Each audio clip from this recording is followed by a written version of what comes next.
Daniel Wagner. Daniel's been writing about the Vancouver Canucks for the last 8 years, starting the hockey blog Pass It to Bullis with his friend Harrison Mooney. Somehow it turned into a career. He does his hockey analytics with Google Sheets. So welcome to that. Hello. How's everyone doing? I'm good. Did everyone have a good lunch? Oh, yes. You feeling really pumped up? Yeah? Yeah? Not exhausted from the walk? So I'm going to be talking about narratives. Used to be when I introduced myself as the guy from Pass It to Bullis, I'd get the response, "I thought you were black." But that was the other guy. I'm the other guy. I've been writing about hockey for 8 years. The last time I wrote any code apart from HTML was high school. Those Java classes were super useful for my career. I have no idea how to scrape my own data, so the annual closing of the stats websites is a very stressful time for me. So thank you to anyone who makes their data public, because I owe my career to you. Thank you very much. I'm going to be talking about narratives, which is a fun thing to discuss at an analytics conference. I'm here to tell you that the thing that I'm decently good at is important, which is really convenient for me. So I want to ask you a question. I want to get your feedback here. Don't use the mic, just shout at me. What is your least favorite hockey narrative? Truculence. Truculence, excellent. Character, okay. Can't get it done in the playoffs. Can't get it done in the playoffs, that's a good one. Anyone else? Anyone else? Ritzy post-contract. Anyone else? Anyone else? Any other ones that you... Brent Seabrook's good in contract. the room, that's a good one. He wanted to win it more. Oh, he wanted it more. Yes. These are amazing narratives. I'm very happy that you guys are shouting them at me. I'm gonna share a couple of my least favorite ones.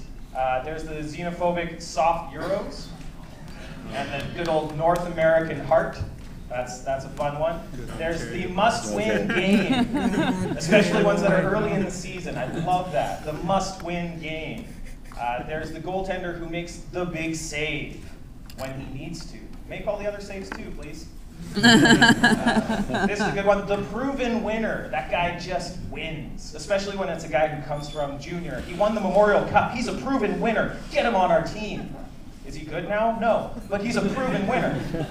The other one is the opposite. He just can't win the big game. Never comes through when it matters. He's just a loser. All right. So I'm gonna introduce myself a little bit here. That's me.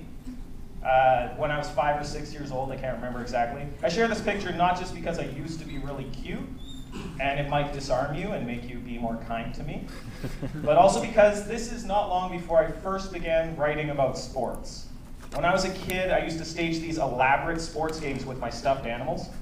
I was not an only child, but my closest sibling was 9 years older than me. I lived on a farm in a pretty small community. So I didn't have a lot of friends, as you can probably tell from the stuffed animal games. I would split them up into teams. I would be in these games. I would act out a hockey game or a soccer game. I have some memories of doing this, but the reason I really know that I used to do this is I wrote about it. I have these journals back at my parents' house that have these sports recaps, these little game recaps written in these big, awkward letters. It was my earliest sports writing.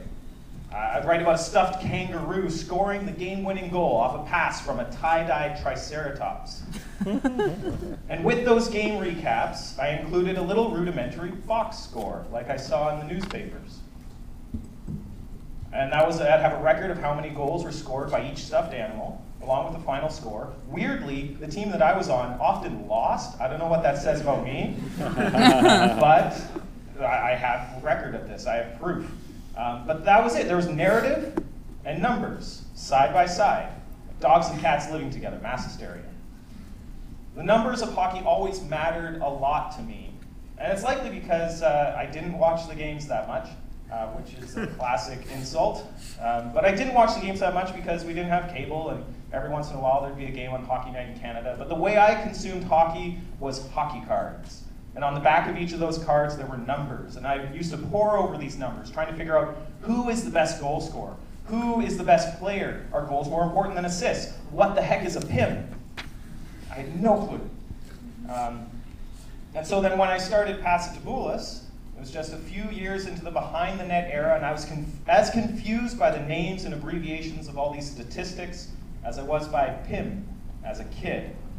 But I read a lot, learned a lot, and gradually my writing moved from this purely qualitative, subjective, eye test type of writing to a more quantitative approach. And I began making my own very meager contributions to the fancy stats conversation.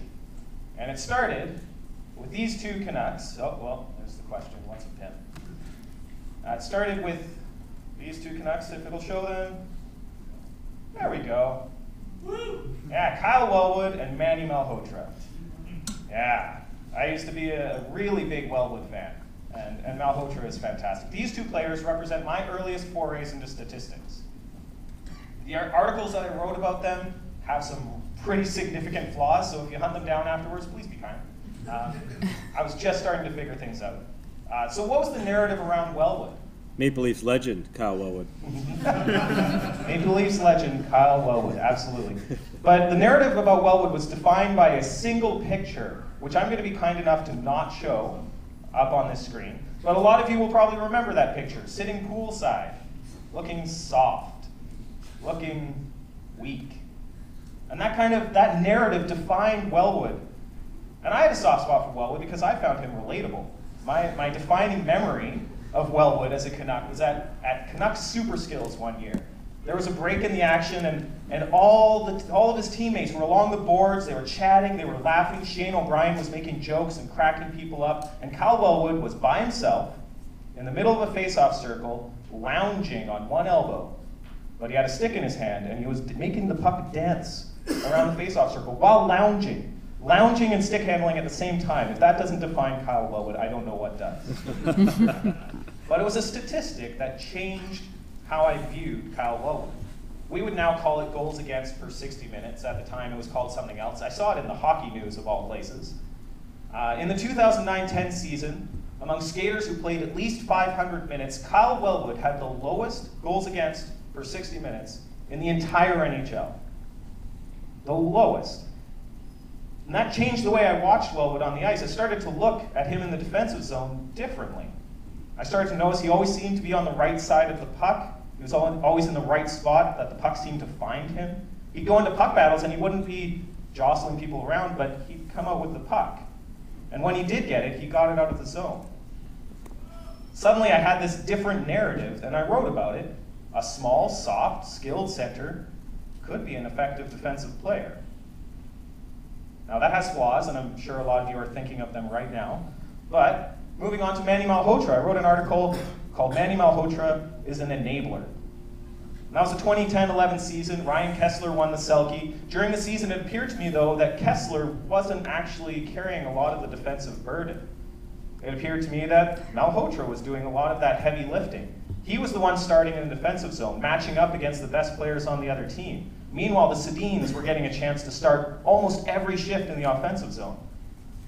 That's what my eyes told me, and thanks to Behind the Net, thank you for publicly available statistics, I was able to check this, and it turned out, yeah, this was true. And so I share this narrative that Malhotra enabled offensive production from the Sedins and Kesler by taking on this higher quality of competition and a higher percentage of defensive zone starts. Those statistics informed my narrative. I wouldn't write those two articles the same way now, because my understanding was pretty rudimentary and flawed at the time. But my point is that the numbers didn't replace the narrative. They didn't destroy a narrative. They actually informed it and made for a better narrative. So I'm going to talk very briefly about how narrative works here. This is your brain on narratives. The default mode of human cognition is a narrative mode. That's Dr. Jonathan Adler. And so what that means here is that in general, narrative is how humans process the world. Humans don't just search for a narrative, they actively create one. It's part of making sense of the world, finding meaning, and defining who you are as a person. You have a life story, some way of explaining of how you got from who you were to who you are. And the most disorienting moments in our lives usually come when that life story, that narrative is threatened, or something undercuts it. Some part of this life story that you've built gets destroyed. Now the problem, of course, is that narratives don't always accurately reflect reality. And this is so clearly true when it comes to sports. You've yelled out a bunch of narratives, and a lot of you probably think those don't accurately reflect the reality.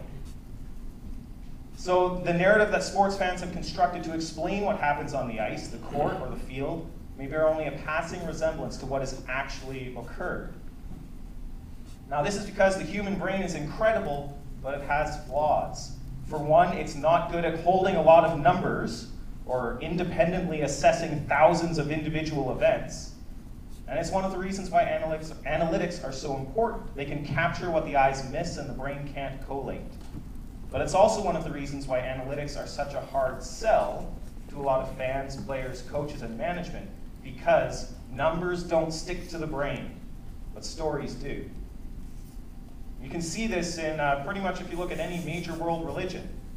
The lessons that stick, the moral lessons that stick, are usually conveyed by a story, not by a list of do's and don'ts. You probably couldn't name the 10 Commandments, but if you ever heard it before, you probably know the story of the Good Samaritan. Now, maybe that doesn't resonate with you, but I came from the Bible Belt of BC, so I grew up with all this stuff. But a series of bullet points, or a row of numbers, engage a limited section of the brain, essentially just the part that processes language. You can process these bullet points right now. You can read them, understand them, know what they say, but they're not engaging your brain any more than that. You might forget them in an hour from now, if not by the time I switch to the next slide. So studies show that stories, however, light up a larger area of the brain than just facts and numbers. Reading or hearing about a certain smell, taste, or sound engages the portion of the brain that processes those senses, as if your brain was actively experiencing them as you heard or read the story. And so why does this matter for analytics? What it means is that the narratives of hockey are deeply entrenched. They're not just something that a fan, player, or journalist believes, but something they've experienced, something that has engaged more of their brain than just a list of facts or numbers. And that narrative gets constantly reinforced as the stories are retold.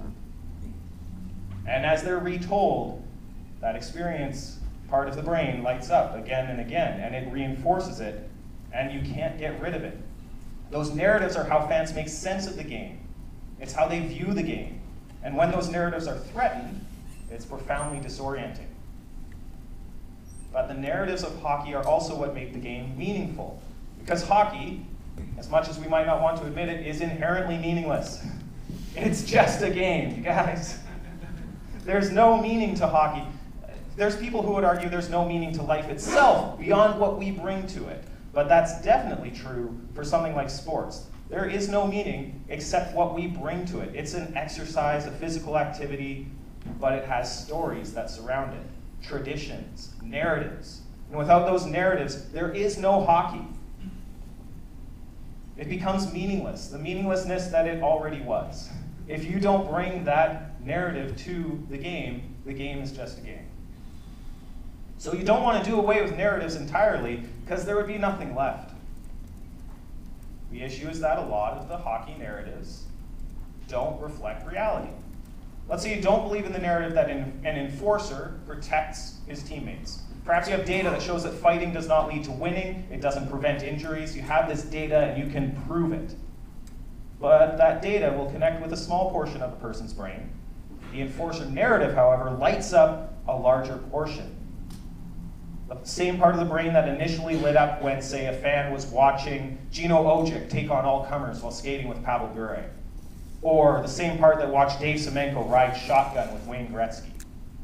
Those same portions that when a person was playing hockey felt safe when there was an enforcer on his team. That feeling, that emotion, it lights up the entire brain. So the narrative isn't a rational argument, it has an emotional core. And you can't defeat that narrative with numbers.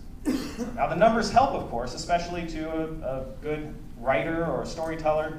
I firmly believe that it is the responsibility of hockey writers, analysts, radio hosts, TV personalities to be as familiar as possible with both the basics of hockey analytics and the latest developments, because they provide opportunities to tell new and different stories. And that should always be the aim of a storyteller. But storytelling matters most because the lousy narratives of hockey cannot be uprooted through rational argument. So, let's talk about telling a better story. I've got a quote here from Garrett Holt. A model doesn't have to be true, it has to be useful. He's actually paraphrasing a quote that was in an earlier talk, actually. But I really like this because it rings true for stories as well. Statistical models are imperfect representations of real-world events. They're not true, but if the model is useful, it's worthwhile. And a narrative is also an imperfect representation of real-world events, but it too can be useful. Now, what would you say has done more to advance the cause of analytics in sports, in popular culture, than anything else? Moneyball. I heard it. I heard someone say it. Moneyball. I'm going to be the guy talking about Moneyball at an analytics conference because I'm a dreadful cliche. Okay, here we go. So, Moneyball. What is Moneyball about? It is a book or movie about using statistical analysis to take advantage of market inefficiencies. Tell someone to go to that movie. No. If that's all it was, no one is making a movie with Brad Pitt about it. It doesn't work. On the other hand, it's a story. Moneyball is an underdog story that captures the imagination. It's a story, it's a narrative of Billy Beane, how he managed the 2002 Oakland Athletics to the playoffs, despite their salary constraints, completely flipping over the entire system of Major League Baseball. And it gets as many segments of your brain firing as possible, then grabs your imagination in your brain and forces them to pay attention to statistics. They matter. Is Moneyball 100% true? No, it's not. It glosses over a lot of elements other than analytics that made the A's successful, particularly their pitching. It hypes up players that had a limited impact because they fit the theme of the book. But Moneyball is useful. It introduced a different way of looking at baseball into the popular culture. There are other books, websites, articles that are more true than Moneyball, but they lack that narrative. That narrative has compelling characters like Billy Beane, the catcher turned first baseman Scott Hatterberg, submarine pitcher Chad Bradford. Would these ideas get out there without the narrative? Yes, but they would not be as widely spread. Now here's what happens here. Data doesn't tell a story on its own. You guys need to tell the story. Or other people need to take the data that you produce and tell a story with it. You need to tell the story whether you want to have an impact on the larger hockey world or you just want to change one person's mind, say a general manager or your boss if you're working for an NHL team. Sometimes you need to tell a story. If you want to change those narratives, you need a better narrative. So, quick rundown of how to tell a better story. You first need to know your audience. If you're speaking to a bunch of people who love analytics and they have master's degrees in statistics, you can ignore narrative. Maybe a little bit. Include a little bit of narrative to hook people, but if you're speaking to a popular audience, a larger audience that have less familiarity with statistics, lean on your narrative. And when you do define your data, provide a metaphor or an example. Give them a reason to get engaged with your analysis. And one way you can do that is find a central character, a player or a team that fits what you're talking about. You can stay objective, but include the subjective. Is there a hook that can get people interested in your central character? In Moneyball, they focused on the pitcher with a submarine delivery so low his knuckles literally scratched the ground sometimes. That's a subjective detail that when you hear it, part of your brain lights up and thinks about those knuckles scratching the ground. There's also the catcher who converted to first base, and they tell Scott Hatterberg's story, and you get engaged with that story, and those details help you remember why they're important. The pitcher that gets outs is more important than a pitcher who looks good on the mound. On-base percentage is more important than whether a guy is a great fielder. Now, some of those things have been questioned later, but those subjective details about those characters, those players, help you remember the statistics.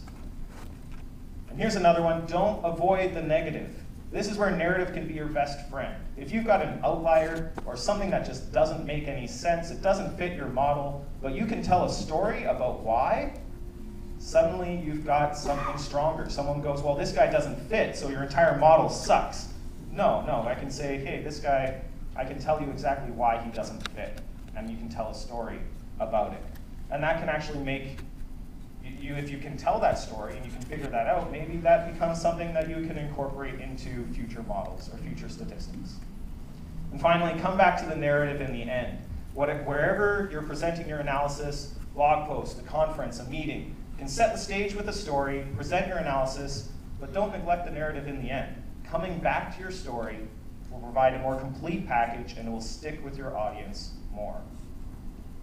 So finally, here comes the rah-rah cheerleader aspect of it. Shock the hockey world. Like this quote, good stories are startling. This guy writes for the New Yorker. I have no idea who he really is, but I love that quote. So the problem isn't narrative itself, the problem is bad narratives. We ran down several narratives right at the beginning. Narratives that you think don't fit the reality of how hockey is played. They don't fit the reality of what makes for a winning team. So, undo those narratives. Find the data, find the analysis that undoes those narratives, and tell a better story with that data. You can't just say, hey, here's the data, fighting sucks, get rid of it. You have to tell a better story. I don't know what that story is right now, but it's out there. So bad narratives can be toppled by better ones. And the most important thing is that good data can be shocking and surprising. Tell a startling story that surprises people and it will stick with them. Find the data that tells you why the soft kangaroo stuffy outscores the grittier, tougher tie-dyed triceratops. And share it. Upset people, startle them, buck tradition. Go out there and shock the hockey world.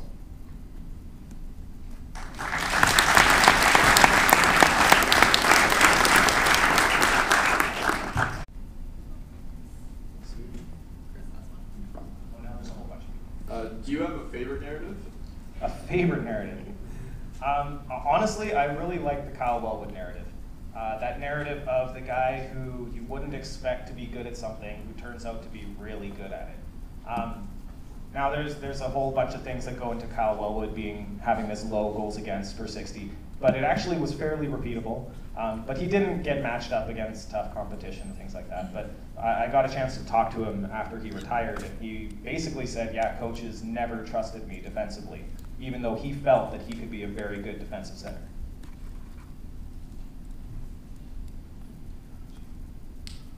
What do you say about this sort of, I guess, the shot narrative or whatever, where you have to, I guess, in the world of like fake news and places and stuff, where you have to sort of fit a narrative out there you don't think is great. PK Subban or Shea Wilson, for example, sort of arguing the Canadians' case for making that trade. How, I guess, we're inspired by how you sort of like balance that need to draw attention to whatever you're saying, but also like, you know, sort of hold true to like what you got. Headlines are your friend. That's the biggest thing. You can write a shocking headline, and then, and I hate clickbait. I hate it, but you can write a shocking headline that catches people off guard and still be true, in your analysis within an article itself. I can't remember what the name for it, but there's a thing that says any question in a headline is automatically going to be answered with no. So you can ask a more shocking question and say, no, that's not actually true. Here is the real element of it. Here is what actually matters.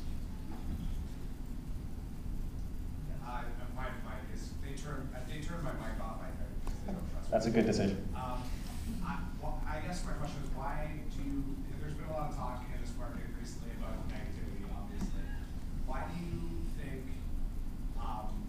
the blogosphere, or maybe more specifically, stats and black people, get such a reputation for being Debbie Downers? And the reason I ask that is because my intro into being interested in hockey analytics was actually more the sort of thing you were talking about, where it was almost like this player that everyone thinks is bad is actually good. Players like Kyle Wellwood and Yannick Hansen is another really good example. So yeah, I was just interested in what you think about that. That's a really good point. Like that, analytics has the possibility of telling very positive, uplifting stories. Those sometimes get less clicks, as was pointed out.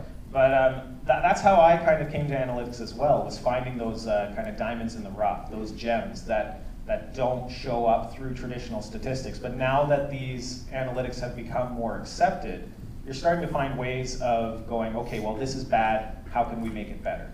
And so, like, especially when you're covering a team like I am right now that isn't doing particularly well,